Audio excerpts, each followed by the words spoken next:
देख रहे हैं आप और मैं हूं आपके साथ शीरी। क्या देश में एक बार फिर कोरोना रिटर्न हो रहा है? क्या एक बार फिर देश के कई राज्यों में हालात खराब होते जा रहे हैं? ये सवाल दरअसल इसीलिए क्योंकि देश में एक महीने के भीतर कोरोना के नए मरीजों की संख्या दोगुनी हो गई है।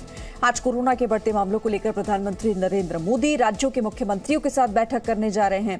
महाराष्ट्र में भी हालात बिगड़ गए हैं, जिसके बाद राज्य में नई गाइडलाइंस जारी कर दी गई है। इधर मुंबई में भी कोरोना की दूसरी लहर की शुरुआत हो गई है। और बात करें अगर मध्य प्रदेश की, तो यहां भोपाल और इंदौर में आज से नाइट कर्फ्यू लगने वाला है।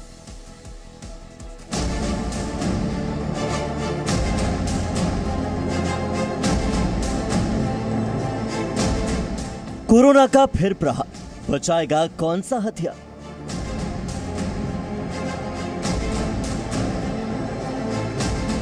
लापरवाही से लौट आएगा लॉकडाउन।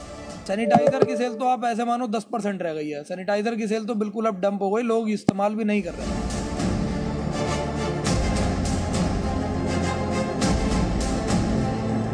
याद नहीं मास्क, भूले 2 गज की दूरी। जिस हिसाब से केसेस आगे बढ़ रहे हैं, लेकिन उस हिसाब से मास्क की बिक्री बहुत कम है।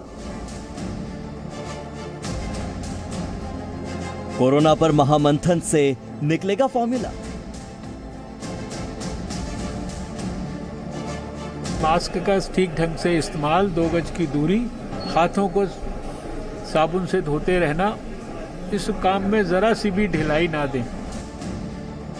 देश में वैक्सीनेशन की शुरुआत का मतलब मास्क से आजादी नहीं है। वैक्सीन आने से सोशल डिस्टेंसिंग की जरूरत खत्म हो जाए, ऐसा भी नहीं है। वैक्सीन आने से सैनिटाइजर का काम खत्म हो जाए, ऐसा बिल्कुल भी नहीं है।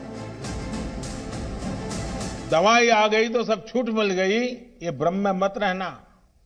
दुनिया यही कहती है, वैज्ञानिक यही कहते हैं, और इसलिए अब मंत्र रहेगा हमारा 2021 का, दवाई भी और कड़ाई भी। प्रधानमंत्री मोदी के संदेश के बावजूद देश में हालात ऐसे हैं जैसे कोरोना का खतरा खत्म हो गया हो, और इसी का नतीजा है कि कोरोना फिर से तेजी से बढ़ रहा है और कई शहरों में फिर से लॉकडाउन लगाना पड़ा है।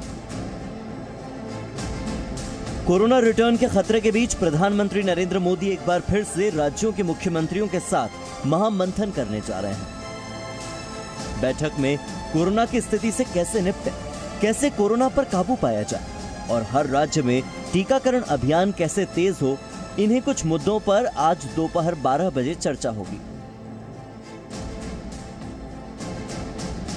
क्योंकि देश के कई शहरों में नाइट कर्फ्यू लग गया है और कुछ शहरों में जल्द ही लॉकडाउन भी घोषित हो सकता है। स्वास्थ्य मंत्री डॉक्टर हर्षवर्धन की चिंता की वजह भी कोरोना के बढ़ते आंकड़े ही हैं। लगभग 85% केसेस 5-6 स्टेट्स के अंदर ही हैं, और इनके बढ़ने का जो प्रमुख कारण है वो समाज में लोगों के द्वारा कोविड एप्रोप्रिएट बिहेवियर की गंभीरता को गंभीरता से ना लेना है। अब कोरोना के बढ़ते मामलों को देखते हुए कई शहरों में बाजार बंद हो गए हैं। कई जगहों पर परीक्षाएं रद्द कर दी गई हैं। कई जगहों पर कोरोना के नियमों को लेकर सख्ती बढ़ा दी गई है। देखना यह होगा कि इन सभी प्रयासों से कोरोना के नए मामलों में कितनी कमी आती है और कोरोना को लेकर प्रधानमंत्री के राज्यों के मुख्यमंत्रियों के साथ महामंथन से क्या रास्ते निकलते हैं। ब्यूरो रिपोर्ट, जी मीडिया। तो कोरोना लगातार बढ़ रहा है। महाराष्ट्र में तो कोरोना की दूसरी लहर शुरू हो चुकी है। मुंबई में बढ़ते कोरोना संक्रमण के चलते बीएमसी ने बड़ा फैसला लिया। बीएमसी ने अपने नए आदेश में स्कूलों में 50% शिक्षकों की अटेंडेंस को पूरी तरह से बंद करने का आदेश दिया। सभी शिक्षकों को बच्चों को घर से यानी कि ऑनलाइन पढ़ाने के लिए कहा गया है। केंद्र से हेल्थ एक्सपर्ट की टीम ने हाल ही में महाराष्ट्र का दौरा किया। एक्सपर्ट टीम की रिपोर्ट के बाद महाराष्ट्र सरकार को चिट्ठी लिखकर कोरोना के बेकाबू होते मामलों को लेकर गहरी चिंता जताई गई। खास करके कोरोना को रोकने के लिए मिनी लॉकडाउन और नाइट कर्फ्यू जैसे उपायों से केंद्र संतुष्ट नहीं है। चिट्ठी में यह भी लिखा गया है कि जब भी कोई मरीज पॉजिटिव मिलता है तो उससे जुड़े कम से कम 20 से 30 लोगों की जांच की जाए। जहां एक तरफ बीजेपी केंद्र सरकार की सलाह को गंभीरता से लेने की अपील कर रही है, वहीं मुंबई की मेयर किशोरी पेडणेकर चिट्ठी पर ही सवाल खड़े कर रही हैं। पहिला ज्या वेळेला आपल्याकडे कोरोनाची लाट आली तेव्हा सुद्धा केंद्राचं थोडंसं हेच मत होतं, पण त्याच्या नंतरही आपण करून दाखवलं आहे आणि आपल्याला धारावी पॅटर्न आपल्या वर्ल्डमध्ये चाललं आहे, देशाच्या बाहेर चाललं आहे. त्यानंतर आपल्याकडनं आलेल्या सगळ्या गोष्टी. माझी राज्याच्या मुख्यमंत्र्यांना हात जोडून कळकळीची विनंती आहे, आता तरी राजकारणाच्या बाहेर राहा. आरोग्यमंत्री म्हणतात की व्हॅक्सिनचे डोस कमी मिळाले. वस्तुस्थिती आहे की 54 लाख डोस मिळाले, यातले आतापर्यंत महाराष्ट्राने फक्त 44% डोस वापरले. इधर महाराष्ट्र में बीते 24 घंटे में नए मामलों की संख्या 17,000 को भी पार कर गई है. बात करें आंकड़ों की तो महाराष्ट्र में पिछले 24 घंटे में 17,864 नए मामले सामने आए, जबकि इस दौरान 87 मरीजों की कोरोना से मौत हो गई. वहीं पिछले 24 घंटे में 9,510 मरीज इलाज के बाद ठीक हो गए. महाराष्ट्र में कोरोना के कुल 23,47,328 मामले सामने आ चुके हैं. इनमें से 21,54,243 लोग इलाज के बाद ठीक हो चुके हैं, जबकि महाराष्ट्र में एक्टिव मरीजों की संख्या इस वक्त 1,38,813 पहुंच गई है. महाराष्ट्र में कोरोना से अब तक कुल 52,996 लोगों की मौत हो चुकी है. कोरोना के मामलों में शुरुआती दिनों से ही महाराष्ट्र नंबर 1 पर बना हुआ है.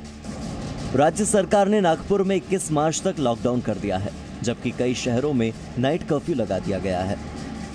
महाराष्ट्र में बढ़ते कोरोना संकट के बीच नई गाइडलाइन भी जारी की गई है. सार्वजनिक कार्यक्रमों पर पूरी तरह से रोक लगा दी गई है, जबकि दफ्तरों में भी 50% तक ही कर्मचारियों के आने की इजाजत दी गई है. मुंबई में तो हालात इतने खराब हैं कि यहां कोरोना के नए मामलों की संख्या अब 2000 के करीब पहुंच गई है, जो साल भर में अब तक का सबसे बड़ा आंकड़ा है. इसके बाद बीएमसी ने यहां भी कई गाइडलाइंस जारी कर दी है. बीएमसी के निर्देशों के मुताबिक 17 मार्च यानी आज से 12वीं क्लास तक सभी बोर्ड के कर्मचारियों को वर्क फ्रॉम होम करना होगा.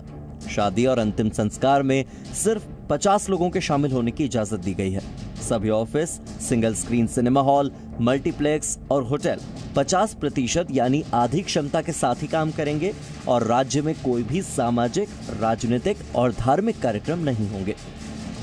महाराष्ट्र सरकार और प्रशासन की लाख कोशिशों के बाद भी कोरोना की दूसरी लहर वाकई चिंताजनक है. ऐसे में जरूरी है कि कोरोना गाइडलाइंस का सख्ती से पालन हो, मास्क लगाया जाए, 2 गज की दूरी रखी जाए और बार बार हाथ धोने के बाद सैनिटाइजर का इस्तेमाल किया जाए, ताकि कोरोना के बढ़ते आंकड़ों पर काबू पाया जा सके. संवाददाता राजीव रंजन और कृष्णाथ पाटिल के साथ bureau report, ji media. Presenting V News app available on Google Play and App Store. Download it now.